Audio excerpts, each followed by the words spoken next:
What's up and welcome back. I'm John Stark, back from MovieGuy.com, your favorite blind film critic. And today I'm going to talk about Martha.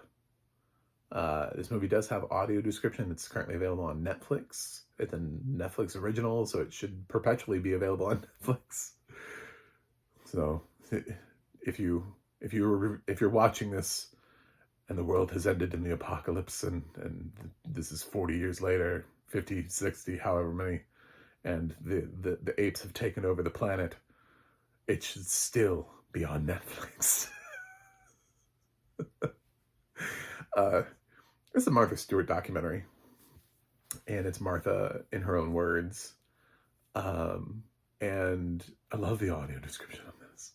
There are like a couple moments where I think, and it's tough. I was thinking this too. I was like, should I praise this? Because there's no real good way to say it, to bring it out. But it is the kind of thing that you would notice.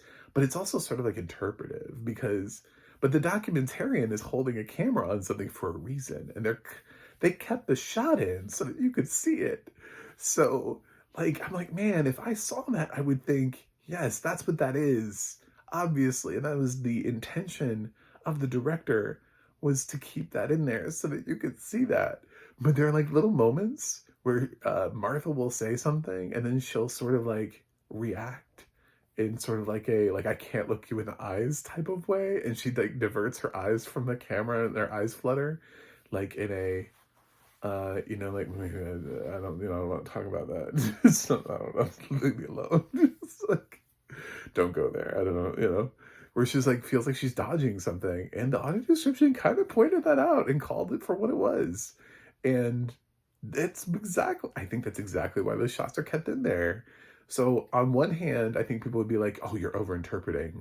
We don't know that Martha was dodging this. I think she was. I think that's exactly what I think that's exactly what the filmmaker wants you to believe here. Because you can always cut those. The filmmaker has the ability to cut that reaction. And they have the ability to cut Martha's fucking face from the whole thing and just have her narrate over images of herself. But there was something about her reaction that caught the filmmaker. That was a very real reaction that the filmmaker wants us to see, but we're blind. So how else are you going to explain that to somebody?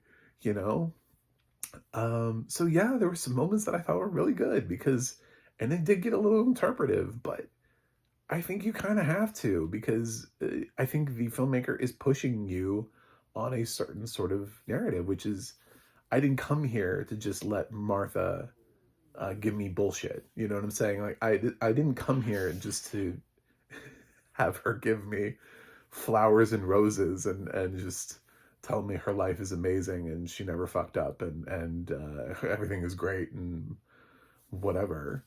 There are going to be some uncomfortable questions in the interview, and Martha signed up for that. And if her reaction is not quite great, I think if anything, it just goes to support the documentary more, because I've reviewed tons of these fucking documentaries.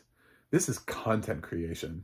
This is what's happening nowadays, which is why I no longer will predict any of these things for Oscars. I know there's like a Superman Chris Reeves movie. It's not going to get nominated. I'm sorry, there are too many documentaries about people being released, about celebrities, about musicians, all the time. There's like the Bruce Springsteen one. It's like there's so many, and it's basically content creation for streaming services because they're low cost.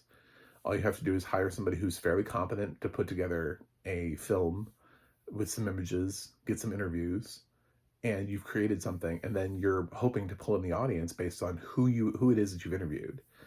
Is the person interesting enough? Do people want to watch a documentary on Megan Thee Stallion? Do people want to watch a documentary on Martha Stewart? And it used to not be so prevalent, but now with the streaming services, they all have these documentaries about people, about Jim Henson, John Williams, about, like there's so many this year. Roger Federer, we got the J-Lo thing, God, every like week there's like a new documentary about somebody who did something famous, and we're gonna learn about them, you know. So it's hard to say that one stands out from the pack. So they have to do these little things to really push themselves further. And one of the things they can do to push themselves further is to make it seem like we tried to get the truth. We didn't just come here to show you the grand Martha Stewart, you know, to celebrate all of her and all of her living wondrousness, uh, but instead to actually show her complexities, to show that there's something there, that maybe she is misunderstood, but at the same time, maybe there are parts of her that she always sort of hid anyway, that her fans were not always aware of, and she's not just the smiley homemaker that she tried to be, that she made her sort of iconography off of. And if anything, that's why I like Martha, is because of that.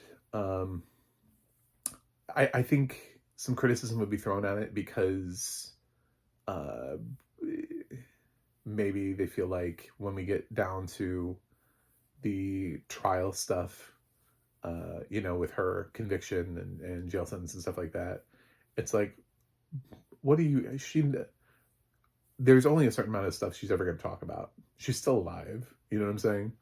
Um, this isn't like a memoir published to be published after her death or something like that, where she admits whether or not any of that was true.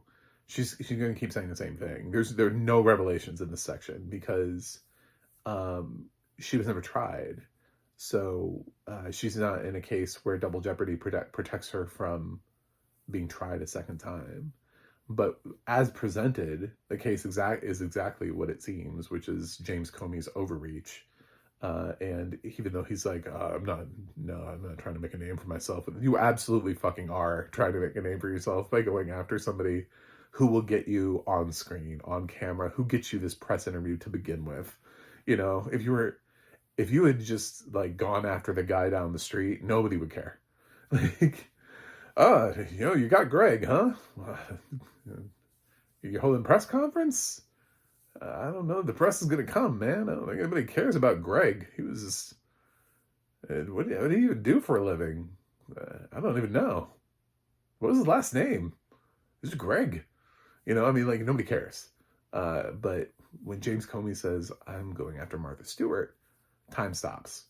And for the fact that he doesn't even acknowledge that, and one of the shittiest things about James Comey is that he never acknowledges. He always tries to act like he doesn't, like, that was not my intention. I'm the fucking white knight. Okay, I am I am all of truth and honesty in this. No, you're not. Shut up and sit down. Um, because that's definitely not true. He's chasing clout as much as anybody else. He sees an opportunity to go for Martha Stewart, so he does it. And it's funny, they bring all these people in there that were like, I never would have even brought that case. Like 95% of people would never have even brought the case because he didn't have anything. And they were kind of mystified that the jury even voted guilty on her because he never. There were people who come on here and are like, he didn't actually have the smoking gun. There was no, you know, he didn't really have the burden of proof. He didn't actually prove what it was that he was looking into. He basically was riding off of vibes, you know. He brought people in that didn't like Martha and had negative experiences with her in the past, and tried to paint her as a witch, you know, in a witch hunt, in a literal like witch hunt, basically. So I found that stuff to be kind of fascinating in one way because it's been so many years since we've had an opportunity to talk about that. I did not see the roast of Justin Bieber, and that the footage from that and some of her jokes are hilarious. I don't know if she wrote them or somebody wrote them for her, but I hope she wrote them because it would show that she has a much better sense of humor than anybody would ever give her credit for, because some of those jokes were like fucking just they're just harsh. I loved uh I just the one about Snoop Dogg outliving his friends or something like that. I was like, damn, that's anyway. But she's complicated, and you get to start from the beginning, and I learned a lot about her from early stages in life and what her parents were like. And she seems to be really honest. Like, she comes across as being the type of person who doesn't care what you think, like doesn't care what anybody thinks anymore. She's like, I've been to jail. I'm doing a doing a TV show with Snoop Dogg. This is my life now. I know I give zero fucks. So, yeah, she just straight up says things. I think there was a point where she meets her first husband, Andy, and she mentions, she's like, that was the first time I had rough sex and I liked it. And I was like, oh my God. She said that in a documentary.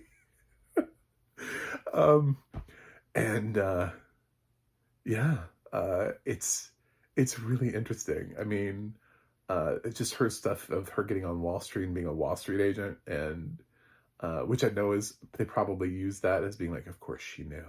She had insider information. I think that, and the ultimately didn't help her in the end, because if she had just played the like, what are you talking about? I'm just a housewife that likes to bake and just like plant flowers. Like, I think people would have been like, I don't know, does she know what insider trading is?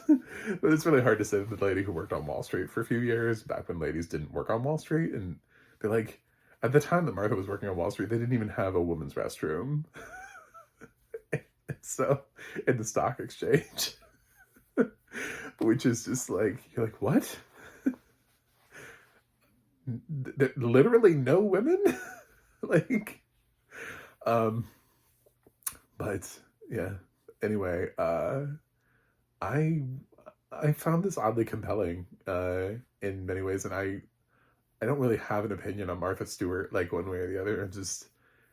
She has not changed my life either way. She's just always sort of been there as like a celebrity figure, but I don't.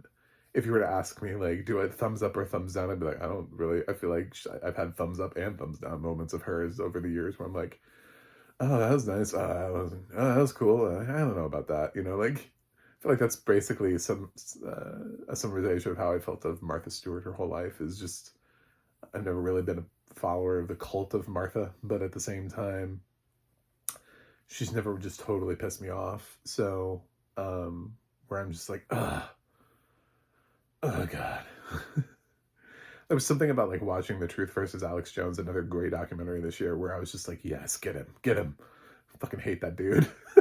So, like, that was a great documentary. But here I was just like, I don't mind it. And to be totally honest, she feels like, um, I can't say, that anybody ever feels like they're being 100% honest and really, with the camera, especially with the fact that she still has legal ramifications, because James Comey didn't try her with um, certain things for a reason.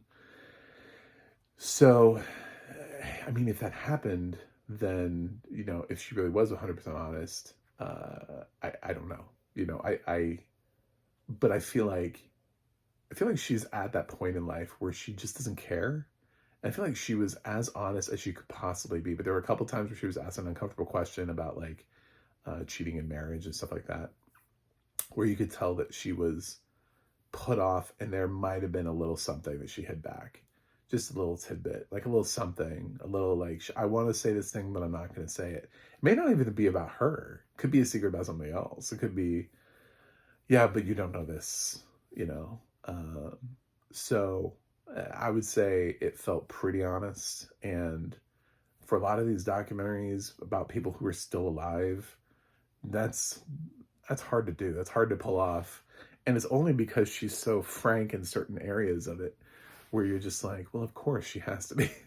Why would she admit to other things and then not to this? It just doesn't make any sense. So I liked it. Again, content creation, but as far as content creation goes, I think for me it was time well spent. And one of the better documentaries of the year, kind of like Jim Henson Idea Man. Not like a perfect documentary. It's not going to win the Academy Awards, but it did fine for what it was. So, um, I'm going to go ahead and give Martha an A minus. I liked it. yeah, there may be a couple things that you could say, what is that? But I think the documentarian, the director here, actually just by holding on her and keeping that image in there, it's like she was saying she knew. You know, she wasn't gonna like drag the info out of Martha, but she's letting us know. You know, it's a wink, wink, nudge, nudge situation. Anyway, please click like and subscribe because I need those. And hope you enjoyed the review. Let me know in the comments, and I will see you guys on the other side.